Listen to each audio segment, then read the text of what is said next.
ఓం నమో వెంకటేశాయ. విశ్వాత్మన్ విశ్వసంభవా, సర్వాత్మన్ సర్వసంభవా. గోవింద గోవింద. సురభిరమలదుగ్ధ ప్రేమధారా ప్రవాహై విమలశిరసితే భో సేచనం సందధౌహి త్వమపి విమలసౌఖ్య ప్రామృడాకాశజన్యై సలిలవహనభారై సించమాంతావకాంశం అని గోవర్ధనాచలోద్ధారకుడైన శ్రీనివాస పరమాత్మని భక్తిగా మనసులో ప్రార్థించుకుంటూ శ్రీశుకుల వారు ఉపదేశం చేసిన శ్రీమద్భాగవత మహాగ్రంథం యొక్క అధ్యయన కార్యక్రమాన్ని మనం ప్రారంభించుకుందాము. యథాప్రకారం ప్రార్థనా శ్లోకాలను చదువుకుని ఈ కార్యక్రమానికి మంగళాచరణం చేసుకుందాము. శ్రీ గణేశ ప్రార్థన. ఏ త్వామసంపూజ్య గణేశ నూనం వాంఛంతి మూఢా విహితార్థసిద్ధిం త ఏవ కష్టాననుభూయురిత్థం జ్ఞాతో మయా తే సకలః ప్రభావః. శ్రీ గురు ప్రార్థన. గురుర్బ్రహ్మా గురుర్విష్ణుః గురుర్దేవో మహేశ్వరః గురుః సాక్షాత్ పరం బ్రహ్మ తస్మై శ్రీ గురవే నమః. శ్రీనివాస ప్రార్థన.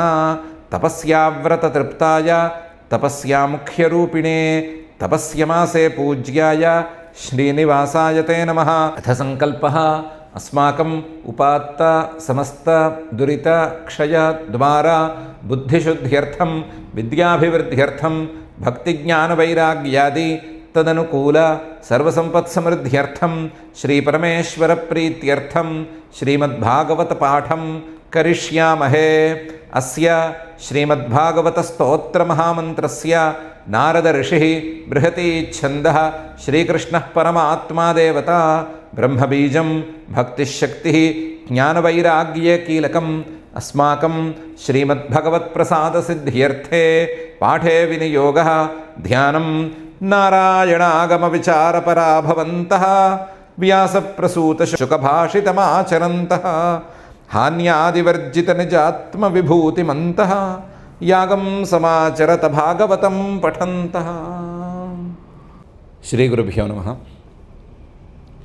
ఇంద్రుడు గర్వాన్నంతా పోగొట్టుకుని పరమాత్మ దగ్గరికి చేరి ఆయన కాళ్ళకు దండం పెట్టుకుని, అయ్యా నువ్వే సర్వాత్మకుడివి, నువ్వే సర్వస్వరూపుడివి అని చక్కగా స్తుతి చేసుకుని, నేను తప్పు చేశాను నన్ను క్షమించు అని రకరకాల కోణాల్లో ప్రార్థన చేసేసరికి పరమాత్మ ఏ విధంగా రియాక్ట్ అయ్యాడనే విషయాన్ని శ్రీశుక ఉవాచ. ఏవం సంకీర్తితః కృష్ణో మఘోనా భగవానముం మేఘ గంభీరయా వాచ ప్రహసన్నిదమబ్రవీత్ అని. ఏవం సంకీర్తితః కృష్ణ.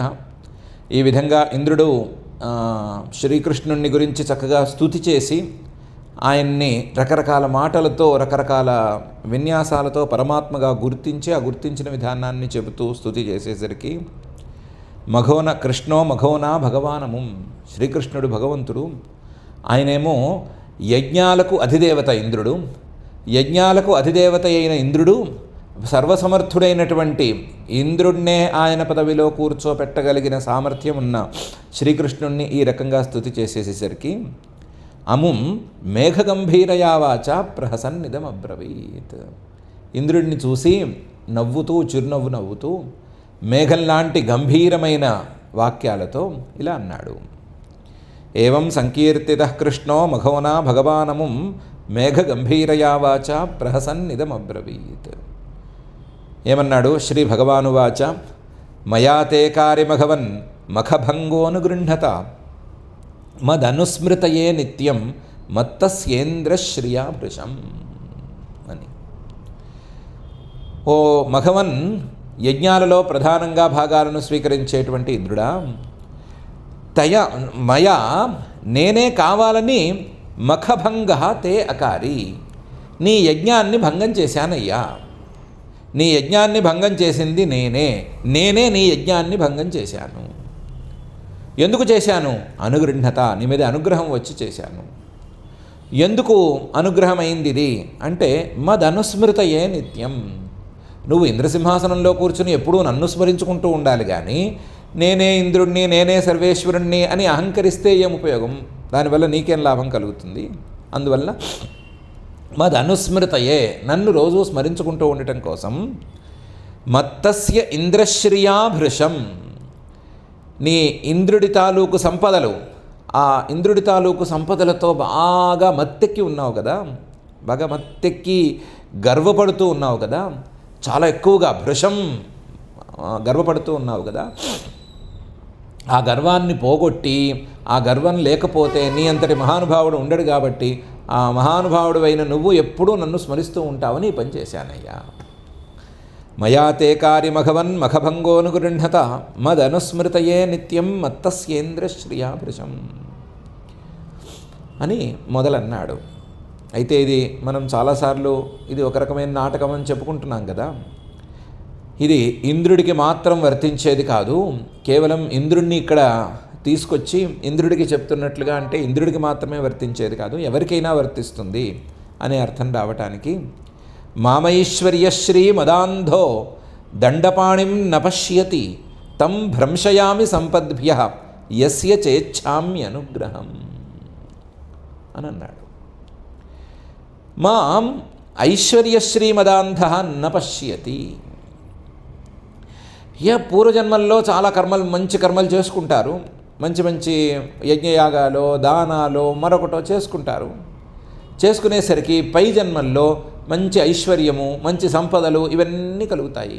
ఐశ్వర్యం అంటే ఒట్టి సంపదలే కాదు, ఐశ్వర్యం అంటే ప్రభుత్వం, ఐశ్వర్యం అంటే అధికారము, ఇలాంటివన్నీ కూడా ఉంటాయి, సామర్థ్యము చాలా ఉంటాయి. అవన్నీ కలుగుతాయి, సంపదలు కలుగుతాయి. కలిగేసరికి ఏమవుతుంది అంటే గర్వం వస్తుంది. గర్వం వచ్చేసరికి కళ్ళు కానరాకుండా తయారవుతాయి, కళ్ళు నెత్తికెక్కుతాయి. ఐశ్వర్యశ్రీ మదాంధ. కళ్ళు నెత్తికెక్కేసరికి పూర్వజన్మలో ఇదే యజ్ఞయాగాదులతో పరమాత్మనే మనం కొలుచుకున్నాము అనేటువంటి భావన కూడా వాళ్ళకి రాదు. నపశ్యతి మాం నపశ్యతి, అసలు పరమాత్మ అనే ఊసే లేకుండా ఉంటాడు.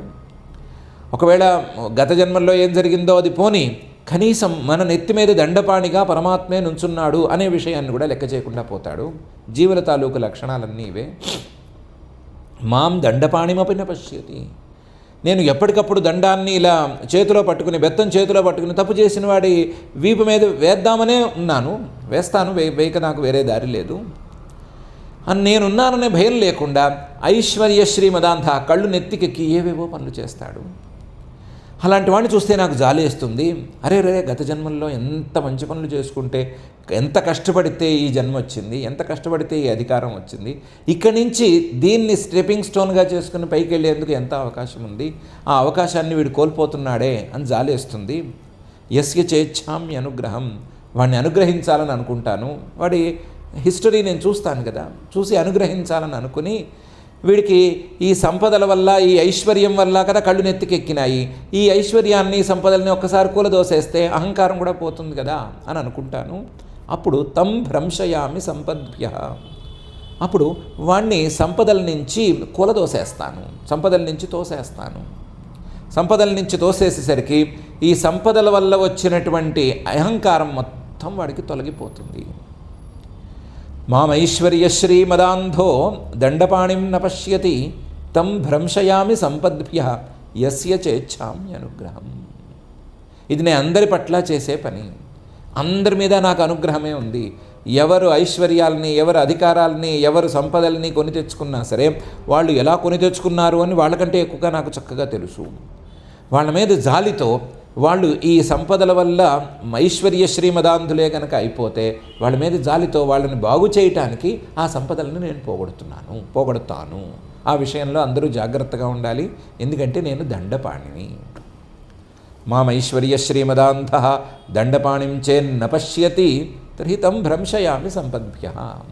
ఇదేమి కోపం కాదు, యస్య చేచ్ఛామ్య అనుగ్రహం అని పరమాత్మ అన్నాడు. అందువల్ల గమ్యతాం శక్రభద్రం వహ క్రియతాం మే అనుశాసనం స్థీయతాం స్వాధికారేషు యుక్తైర్వస్తంభవర్జితై. అందువల్ల నీ మీద కోపం లేదు, నీ మీద నాకేం ప్రత్యేకించి రివెంజ్ తీసుకోవాలనేటువంటి ఆతురత కూడా లేదు, ఉన్నదల్లా నువ్వు బాగుపడాలి అని మాత్రం. అందువల్ల భద్రం వహ, మీ అందరికీ మంచి జరుగుగాక. గమ్యతాం శక్ర, ఇక్కడి నుంచి వెళ్ళిపో, నువ్వు నీ స్వస్థానానికి వెళ్ళి నీ పని నువ్వు చేసుకో. క్రియతాం మే అనుశాసనం, నేను చెప్పినట్లుగా చేసుకుంటూ నడుచుకో. స్థీయతాం స్వాధికారేషు, నీ అధికారాల్లో నువ్వు ఉంటూ ఉండు, మీ అధికారాల్లో మీరు పని చేసుకుంటూ ఉండండి. యుక్తైర్వహ, ఆ అధికారాలని మీరు నిర్వర్తించేటప్పుడు, మీ డ్యూటీస్ని డిశ్చార్జ్ చేసేటప్పుడు అప్రమత్తతతో ఉండండి. స్తంభవర్జితై, గర్వం లేకుండా ఉండండి. గర్వం లేకుండా అప్రమత్తంగా మీ పనులు మీరు చేసుకుంటూ ఉండండి. గమ్యతాం శక్రభద్రం వహ, క్రియతాం మేనుశాసనం, స్థీయతాం స్వాధికారేషు యుక్తైర్వ స్తంభవర్జితై అని ఈ 3 శ్లోకాల మాటలనే, ఈ 3 మాటలనే ముచ్చటగా పరమాత్మ ఇంద్రుడితో చెప్పాడు.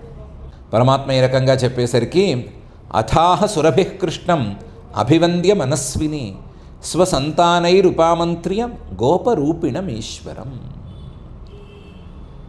వచ్చినప్పుడు ఇంద్రుడు ఒక్కడే రాలేదని అనుకున్నాం. ఇంద్రుడు ఒక్కడే మాట్లాడుతూ కనిపిస్తున్నాడు, కానీ ఇంద్రుడి పక్కన సురభి కామధేనువు కూడా ఉంది కదా. ఆ కామధేనువు అప్పుడు నోరు విప్పింది. అథాహ, ఇంద్రుడు ఇన్ని రకాలుగా మాట్లాడిన తర్వాత, ఇంద్రుడితో పరమాత్మ ఈ మాట అన్న తర్వాత, అథ ఆహ సురభి, అప్పుడు సురభి నోరు విప్పింది. కృష్ణం, కృష్ణుడితో అభివంద్య, చాలా సంతోషంగా ఆయనకి నమస్కారం చేసుకుని, ఆవు కదా ఆవిడ, ఆవు ఎలా వంగగలగదో అలా వంగి నమస్కారం చేసుకుని, మనస్విని, చాలా శుద్ధమైన మనస్సుతో, స్వసంతానై, అప్పటికి ఆవిడ ఒక్కతే ఉంది కదా, తన సంతానాన్ని, తన పిల్లలు నందిని, ఆ ఆవు ఈ ఆవు అని చాలా ఆవులు ఉన్నాయి, వాటినన్నిటినీ పిలిచి వాటన్నిటినీ కలుపుకుని గోపరూపిణం ఈశ్వరం ఆహా, గోపాలకుడి రూపంలో ఉండేటువంటి శ్రీకృష్ణ పరమాత్మతో ఇలా అంది. అథాహ సురభిః కృష్ణం అభివంద్య మనస్విని స్వసంతానైరుపామంత్ర్య గోపరూపిణమీశ్వరం. ఏం మాట్లాడింది అంటే, సురభిరువాచ కృష్ణ కృష్ణ మహాయోగిన్ విశ్వాత్మన్ విశ్వసంభవ భవతా లోకనాథేన సనాథ వయమచ్యుత అని మొదలుపెట్టి మాట్లాడింది. కృష్ణ కృష్ణ అని ఆదరంతో 2 సార్లు పిలిచింది. మహాయోగిన్, మహాయోగ సామర్థ్యాన్ని ప్రదర్శించే మహానుభావ అని పిలిచింది. విశ్వాత్మన్, విశ్వాత్మ కూడా సర్వాత్మస్వరూపంలో ఉండేటువంటి వాడా అని పిలిచింది. విశ్వసంభవ, మొత్తం ఈ ప్రపంచం మొత్తాన్ని పుట్టించేటువంటి వాడా, ప్రపంచం మొత్తానికి కారణమైన వాడా అని పిలిచింది. పిలిచి నువ్వు అందరికీ కావలసిన వాడివి, అందరినీ రక్షించేవాడివి, కానీ నాకు మాత్రం, లేదా మాకు మాత్రం ఎక్కువగా కావలసిన వాడివి. నాకు మాకు అంటే ఎవరికి అంటే మా ఆవుల జాతికి. భవతా లోకనాథేన సనాథ వయం, నువ్వు లోకానికి అంతటికీ నాథుడివే, అందరికీ కావలసిన వాడివే, అందరినీ సంరక్షించేవాడివే, కానీ నువ్వు ఉన్నావు కాబట్టి మేము జాగ్రత్తగా హాయిగా ఉన్నాము. మమ్మల్ని సంరక్షిస్తూ గోపాల వృత్తిలో, గోపాల రూపంలో నువ్వు ఉన్నావు. ఈ అవతారంలో నువ్వు గోపాలకుడివిగా ఉన్నావు. అచ్యుత, నీ స్వరూపాన్ని నుంచి జారిపోకుండానే గోపాలకుడి రూపంలో ఉంటూ మమ్మల్ని విశేషంగా సంరక్షిస్తున్నావు, నా జాతి వాళ్ళని విశేషంగా సంరక్షిస్తున్నావు.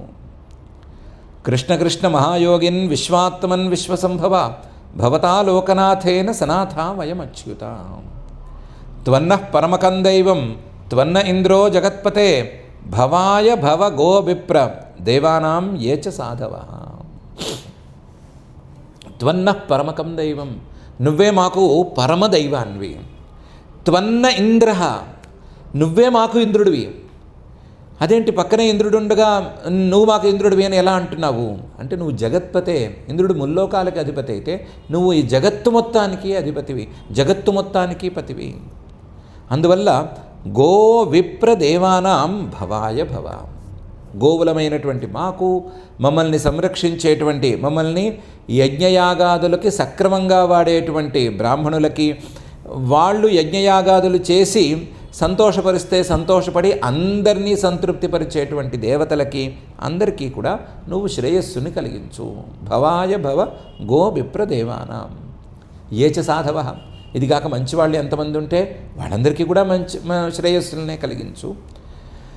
మాకు సంరక్షకుడుగా ఉన్నావు కాబట్టి మాకు సంరక్షకుడుగా మరింత జాగ్రత్తగా మమ్మల్ని కాపాడు అని ప్రార్థిస్తున్నాను. మేము ఈ భూమి మీద ఉండటం ఎందుకు అంటే, మా నుంచి వచ్చేటువంటి పాలు, పెరుగు, నెయ్యి ఇలాంటివన్నీ కూడా దేవతారాధనకి బాగా ఉపయోగపడాలి కాబట్టి, ఆ దేవతారాధనకి మమ్మల్ని ఉపయోగపరిచేటువంటి బ్రాహ్మణుల్ని సంరక్షించు. దేవతల్ని కూడా సంరక్షించు. ఈ మూడు కలిస్తే మొత్తం ప్రపంచమంతా శాంతిగా ఉంటుంది. కాబట్టి ప్రపంచమంతా కూడా వర్షాలు సక్రమంగా పడి పంటలు బాగా పండి అందరూ తింటూ అందరూ హాయిగా ఉంటారు. కాబట్టి అందరికీ రక్షణ అనేది ఏర్పడుతుంది. ఇది కాక విడిగా ఏచ సాధవ, మంచి వాళ్ళు ఎవరైనా ఉంటారు కదా, వాళ్ళందరినీ సంరక్షించు అని ప్రార్థించింది. త్వన్నః పరమకం దైవం త్వన్న ఇంద్రో జగత్పతే భవాయ భవ గోవిప్ర దేవానాం ఏచ సాధవ. ఇంద్రం నస్త్వాభిషేక్ష్యామః బ్రహ్మణా నోదితా వయం అవతీర్ణోసి విశ్వాత్మన్ భూమేర్భారాపనుత్తయే. మాకు నువ్వు ఇంద్రుడివి. ఇందాకే పిలిచాను కదా, ఇంద్రస్త్వం జగత్పతే అని పిలిచాను కదా. మాకు నువ్వు ఇంద్రుడివి కాబట్టి ఇంద్రుడివైన నిన్ను ఈరోజు ఇంద్రుడిగా అభిషేకించుకుంటాము. ఇంద్రన్నస్త్వాభిషేక్ష్యామః, దానికి నువ్వు అనుమతి ఇవ్వు. ఇంద్రుడిగా అభిషేకించడానికి నీకేం అధికారం ఉంది అని అంటావా? బ్రహ్మణా నోదితావయం, బ్రహ్మగారు మాకు ఆజ్ఞ ఇచ్చాడు, మీరు వెళ్ళండి ఇంద్రుడిగా, మీకు ఇంద్రుడిగా, మీకు పాలకుడిగా, మీకు సంరక్షకుడిగా ఆ శ్రీకృష్ణుడిని మీరు కావాలంటే అభిషేకం చేసుకోండి అని ఆయన అనుమతి ఇచ్చాడు, లేదా ఆయనే ప్రేరేపించాడు. ఆయన ప్రేరణతోనే వచ్చాను. అవతీర్ణోసి విశ్వాత్మన్, నువ్వు సర్వాత్మకుడివైనా సరే ప్రత్యేకించి ఈ శ్రీకృష్ణావతారంలో దిగి వచ్చావు. భూమేర్భారాపనుత్తయే, భూమి తాలూకు భారాన్ని తగ్గించడానికి దిగి వచ్చావు. కాబట్టి నిన్ను ఇంద్రుడిగా అభిషేకించుకోవాలి అని నాకు అనిపించింది. బ్రహ్మగారు ప్రేరణ ఇచ్చారు, బ్రహ్మగారు అనుమతి ఇచ్చారు, నువ్వు కూడా అనుమతిస్తే ఆ కార్యం చేసుకుంటాను అనంది. ఇంద్రన్నస్త్వాభిషేక్ష్యామో బ్రహ్మణా నోదితావయం అవతీర్ణోసి విశ్వాత్మన్ భూమేర్భారాపనుత్తయే అని. ఆ తర్వాత ఏం జరిగింది అనేదాన్ని శ్రీశుక ఉవాచ, శ్రీశుకుల వారు చెప్తున్నారు. ఏవం కృష్ణముపామంత్ర్య సురభిః పయసాత్మనః జలైరాకాశగంగాయాః ఐరావత కరోద్ధృతైః. ఏవం ఈ రకంగా కృష్ణముపామంత్ర్య, కృష్ణుడితో మాట్లాడి, సురభి అనేటువంటి కామధేనువు పయసా ఆత్మనః అభిషేకం కృతవతి, తన పాలతో శ్రీకృష్ణ పరమాత్మకి అభిషేకం చేసుకుంది. ఇంద్రుడు కూడా సురభి యొక్క అభిప్రాయం ఇది, ఇంద్రుడిగా నేను పరమాత్మను అభిషేకించుకుంటాను అని సురభి మాత్రమే అనుకుంటోంది అని అనుకోకుండా, నాకు కూడా నువ్వు ఇంద్రుడివే, నాకు కూడా నువ్వే ఈశ్వరుడివి అని చెప్పడానికి ఆయన కూడా అభిషేక కార్యక్రమం మొదలుపెట్టాడు. ఆయనేమో ఆకాశగంగ నుంచి నీళ్ళని తెప్పించి, ఆకాశగంగ ఉంటుంది కదా, గంగా నది ఆకాశంలోనూ భూమి మీద పాతాళంలోనూ మూడిట్లోనూ ప్రవహిస్తుంది అని కదా ఐతిహ్యం. అందువల్లే కదా గంగా నదికి త్రిపథగా అని పేరు. అందులో ఆకాశగంగకి చాలా విశేషమైన కీర్తి ఉంది. అలాంటి ఆకాశగంగ నుంచి నీళ్ళని తెప్పించి ఆ నీళ్ళతో అభిషేకం చేశాడు. ఐరావత కరోద్ధృతై, దానికోసం తన గజం ఉంది కదా, తన ఏనుగు ఐరావతం, ఆ ఐరావతాన్ని పురమాయించాడు. ఆ ఐరావతమేమో తన తొండంతోనూ అలాగే తొండంతో పట్టిన కలశాలతోనూ ఆకాశగంగా జలం తీసుకొచ్చింది. ఆ నీళ్లతో అభిషేకం ఆయన చేసుకున్నాడు. ఏవం కృష్ణముపామంత్ర్య సురభిః పయసాత్మనః జలైరాకాశగంగాయాః ఐరావత కరోద్ధృతై. ఒకవైపు ఇంద్రుడు, మరొక వైపు సురభి, వీళ్ళిద్దరూ అభిషేకం చేస్తుంటే అక్కడికి చాలామంది మహర్షులు, దేవతలు వీళ్ళందరూ కూడా కలిసి పరుగులను వచ్చేశారు. వచ్చేసేసరికి ఇంద్రస్సురఋషిభిः సాకం నోదితో దేవమాతృభిः అభ్యషించత దాశార్హం గోవింద ఇది చాభ్యధాత్. ఇంద్రుడు ఈ దేవతలు, ఋషులు లేదా దేవఋషులు వీళ్ళందరితోనూ కలిసి సాకం నోదితో దేవమాతృభి, అక్కడికి అదితి మొదలైనటువంటి దేవమాతలు కూడా చాలామంది వస్తే ఆ దేవమాతలు కూడా ప్రోత్సహించగా, ఇంద్రస్సురఋషిభిः సాకం నోదితో దేవమాతృభి అభ్యషించత దాశార్హం. ఆ దాశార్హ వంశానికి చెందినటువంటి శ్రీకృష్ణుణ్ణి అభిషేకించాడు. పైగా గోవింద ఇది చాభ్యధాత్, ఈయన పేరు గోవిందుడు అని కూడా అన్నాడు. గోవిందుడు అని పేరు పెట్టాడు ఆయనకి. ఎందుకు పేరు పెట్టాడు అంటే రెండు అర్థాల్లో రావాలి. ఒకటి, గాహ విందతి ఇది గోవింద, ఎప్పుడు ఆవుల వెంటే ఉంటూ ఉంటాడు, ఆవుల వెంటే ఆవుల్ని కాచుకుంటూ గోపాల రూపంలో ఉంటూ ఉంటాడు అనే అర్థం రావటం కోసం గోవింద అని పేరు రావాలి అని పెట్టాడు. మరొక అర్థంలో గాం స్వర్గం విందతి ఇది గోవింద. గోలోకం అంటే స్వర్గలోకం అని అధ్యాయ ప్రారంభంలో చెప్పుకున్నాం కదా. గోలోకం అంటే స్వర్గానికి కూడా గోలోకం అని పేరుంది. కాబట్టి స్వర్గాన్ని కూడా ఏలుతూ ఉంటాడు కాబట్టి ఈయనకి గోవింద అని పేరు. భూమి మీద ఉంటూ భూమి మీద ఉండేటువంటి గోవులను పాలిస్తూ ఉంటాడు కాబట్టి గోవింద అని పేరు. అలాగే స్వర్గాన్ని కూడా పాలించేవాడు కాబట్టి ఈయనకు గోవింద అని పేరు ఉండాలి అని గోవింద ఇది చాభ్యధాత్. గోవింద అనే పేరు పెట్టాడు, ఇంద్రుడు పెట్టిన పేరు. ఇంద్రస్సురఋషిభిः సాకం నోదితో దేవమాతృభిः అభ్యషించత దాశార్హం గోవింద ఇది చాభ్యధాత్. తత్రాగతాస్తుంబురునారదాదయః గంధర్వ విద్యాధర సిద్ధచారణాః జగుర్యశో లోకమలాపహం హరేః సురాంగనాః సన్న నృతుర్ముదాన్వితాః. అక్కడికి వచ్చిన వాళ్ళు తుంబురు నారదాదయః, తుంబురుడు నారదుడు మొదలైన వాళ్ళు ఎంతోమంది వచ్చారు. గంధర్వులు, విద్యాధరులు, సిద్ధులు, చారణులు చాలామంది వచ్చారు. వాళ్ళందరూ జగుర్యశః హరేః, ఆ శ్రీకృష్ణుడి యొక్క కీర్తిని వేనోళ్ళ పాడారు. పాట వచ్చిన వాళ్ళు పాటగా పాడారు, స్తుతివాక్యాలు మాత్రమే తెలిసిన వాళ్ళు స్తుతివాక్యాలు మాత్రమే చేశారు. ఎందుకు చేశారు అంటే లోకమలాపహం. ఎవరైనా ఆయన కీర్తిని గనక కొనియాడితే వాళ్ళ నోళ్ళు బాగుపడతాయి. నోళ్లే కాదు, మనస్సుల్లోని మాలిన్యాలు కూడా తొలగిపోతాయి. లోకమంతా పనిచేస్తే లోకమంతటికీ మాలిన్యం పోతుంది అనేది ఉంది కాబట్టి లోకమలాపహం హరేహే జగుర్యశః. సురాంగనా, దేవతా స్త్రీలందరూ కూడా సన్ననృతు, చాలా ఆనందంగా సంతోషంగా నృత్యం చేశారు. ముదాన్వితా, సంతోషంగా బాగా నృత్యం చేశారు ఆనందాన్ని తట్టుకోలేక. తత్రాగతాస్తుంబురు నారదాదయో గంధర్వ విద్యాధర సిద్ధచారణాః జగుర్యశో లోకమలాపహం హరే సురాంగనా సన్ననృతుర్ముదాన్వితాః.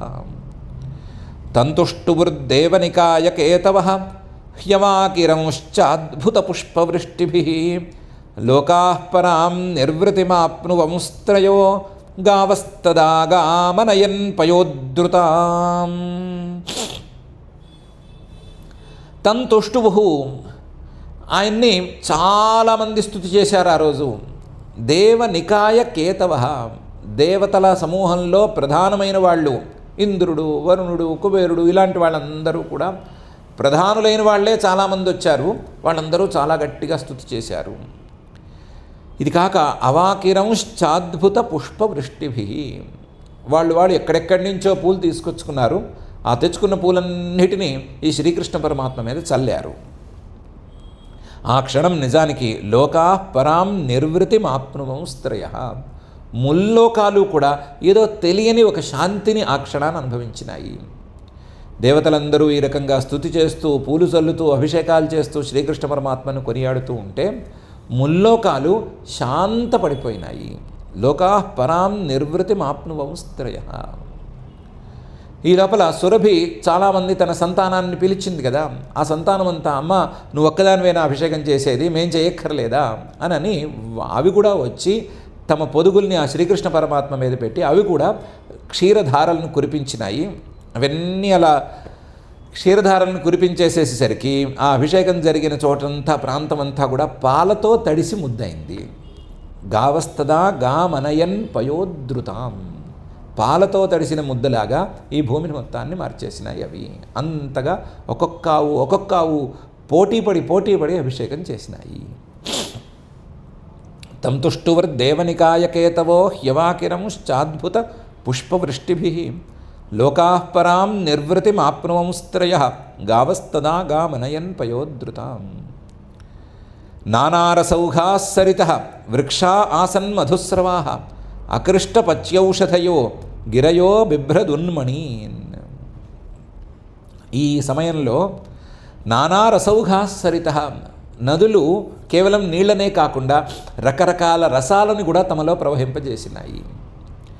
వృక్షా ఆసన్ మధుస్రవాః, చెట్లు సంతోషపడిపోయి ఆ సంతోషాన్ని ప్రకటిస్తూ మధురంగా ఉండేటువంటి కొన్ని రసాలని తమ నుంచి బయటికి పంపించినాయి. వృక్షా ఆసన్ మధుస్రవాః అకృష్టపచ్చి ఔషధయః, ఆ రోజు దుక్కకుండా దున్నకుండానే ఏవేవో పంటలు పండిపోయినాయి, తమంతట తామే పండిపోయినాయి.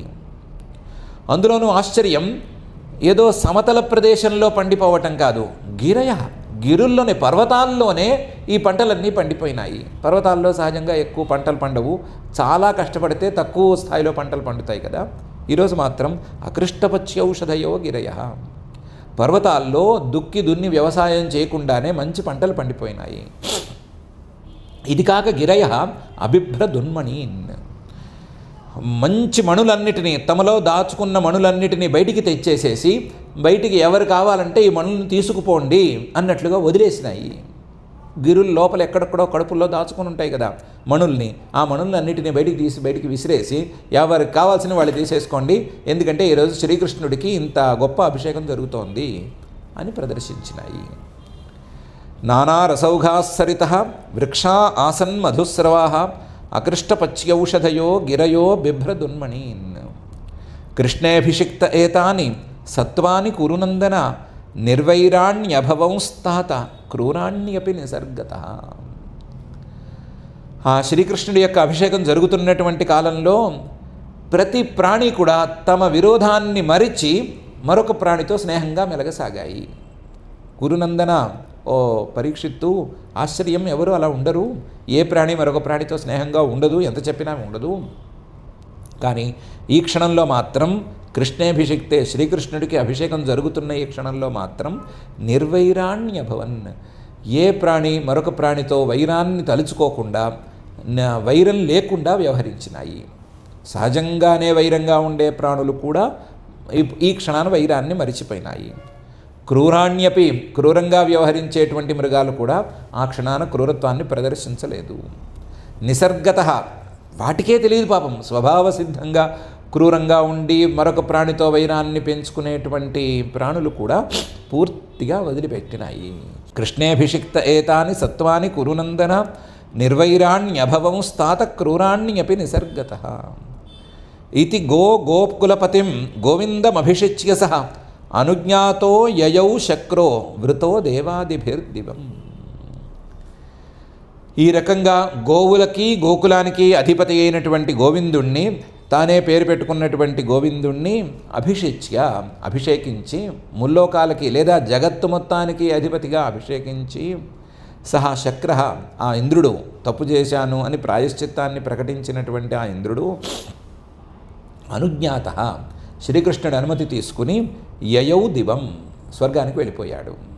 ఆయనతో పాటు వృతో దేవాదిభి, దేవతలందరూ కూడా వచ్చిన వాళ్ళు వచ్చినట్లుగా వెళ్ళిపోయారు. ఇతి గోకులపతిం గోవిందమభిషిచ్య సహ అనుజ్ఞాతో యయౌ శక్రో వృతో దేవాదిభిర్దివం అని శ్రీశుకుల వారు చెప్తున్నారు. దీంతో 28 శ్లోకాలు ఉన్నటువంటి ఈ దశమ స్కంధంలోని 27వ అధ్యాయాన్ని పూర్తి చేసేస్తున్నారు. ఈ అధ్యాయంలో ఇంద్రుడు కదలి రావటం, ఇంద్రుడు స్తుతి చేయటం, తర్వాత సురభి స్తుతి చేయటం, ఇంద్రుడికి పరమాత్మ 3 ముక్కలు చెప్పటం, ఆ 3 ముక్కలతో పాటుగా ఎవరి పనులు వాళ్ళు చేసుకుంటూ ఉండండి, ఐశ్వర్యమదాంధత అనేది పనికిరాదు అనే బోధన చేయటం, ఆ బోధనను విన్న ఇంద్రుడు తన ఐశ్వర్యాన్ని మరిచిపోయి అభిషేకానికి పూనుకోవటం కామధేనువుతో కలిసి, కామధేనువు ఇంద్రుడు వీళ్ళందరూ కలిసి ఆయన్ని అభిషేకించుకోవటం అనేటువంటి ఘట్టం ఉంది. ఈ ఘట్టంతో ఈ గోవర్ధనాచలోద్ధారణం అనేటువంటి ఘట్టం కూడా ఇక్కడికి పూర్తయిపోయింది. ఈ గోవర్ధనాచలోద్ధారణం అనేది ఈ అధ్యాయంతో పూర్తయినట్లు. ఎందుకంటే ఇంద్రుడు కూడా మాట్లాడిన తర్వాతే ఆ ఘట్టం పూర్తయినట్టు కాబట్టి అది పూర్తయినట్లు.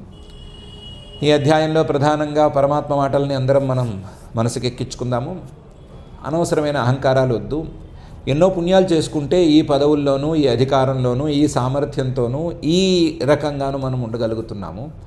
ఆ పుణ్యాల నుంచి ఇంకొంచెం పైకి ఎదగాలి అనేటువంటి ప్రయత్నంతో మనం ఉండాలి. కానీ ఎప్పుడో చేసుకున్న దానికి ఇప్పుడు ఫలితాన్ని అనుభవిస్తూ ఇప్పుడు గర్వంగా ఉండి పైన రాబోయే కాలంలో పాడు చేసుకునే పరిస్థితికి మనం దిగజారనక్కర్లేదు. అలాంటి తెలివి తక్కువ పని మనం చేయనక్కర్లేదు. మన పైన పరమాత్మ ఉన్నాడు, ఆయన మనకంటే సమర్థుడు. ఆయన్ని అందుకునేంత వరకు మనం అహంకరించవలసిన అవసరం లేదు. ఆయన్ని అందుకున్న తర్వాత అహంకారానికి ప్రసక్తి లేదు అని మన మనసుకు మనమే చెప్పుకుని అహంకారంతో సంబంధం లేకుండా వ్యవహరించే తీరుని మనం అలవాటు చేసుకుందాము. అలా మనకి నిరహంకారపూర్వకమైన ప్రవృత్తిని అందజేసి మనల్ని అందరినీ తరింపజేయవలసిందిగా ఆ గోవర్ధనాచలోద్ధారకుడైనటువంటి శ్రీనివాస పరమాత్మని భక్తిగా ప్రార్థించుకుందాము. ఈ రోజుకి ఈ కార్యక్రమాన్ని పూర్తి చేసుకుందాం. రేపటి రోజున ఈ 4 అధ్యాయాల శ్లోకాల పారాయణను యథాశక్తిగా చేసుకుందాము. అథ క్షమా ప్రార్థనా యదక్షరపదభ్రష్టం మాత్రాహీనం చ యద్భవేత్ తత్సర్వం క్షమ్యతాం దేవ నారాయణ నమోస్తుతే. అథ భగవత్సమర్పణం కాయేన వాచా మనసేంద్రియైర్వా బుద్ధ్యాత్మనా వా ప్రకృతే స్వభావాత్ కరోమి యద్యత్ సకలం పరస్మై నారాయణాయేతి సమర్పయామి. అథ లోకక్షేమ ప్రార్థనా సర్వే భవంతు సుఖినః సర్వే సంతు నిరామయాః సర్వే భద్రాణి పశ్యంతు మా కశ్చిద్ దుఃఖభాగ్ భవేత్. అథ మంగళం శ్రియః కాంతాయ కళ్యాణ నిధయే నిధయేర్థినాం శ్రీవేంకటనివాసాయ శ్రీనివాసాయ మంగళం.